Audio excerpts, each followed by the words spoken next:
Hello guys, আসসালামু আলাইকুম। মিরপুর মাছ বাজার শাহজাহান মামার দোকানে 82 কেজি ওজনের একটি বিশাল বড় শাপলা পাতা মাছ। দেখেন কত সুন্দর মাছ। মাছটি দেখার মতো।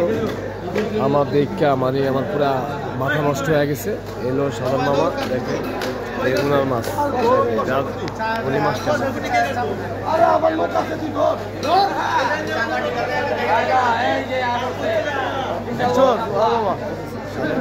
সাদা বাবা এখন মাছটি কাটবে বড়ির দোকান নিয়ে। বিশাল বড় মাছ।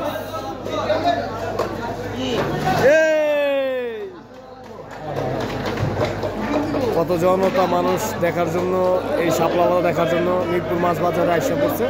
দেখেন মানুষজনের অভাব নেই, যে যায় দেখে অবাক, সবাই অবাক। মাছটি কাটবে সকাল, মাছটি এখন দিয়ে দেবে।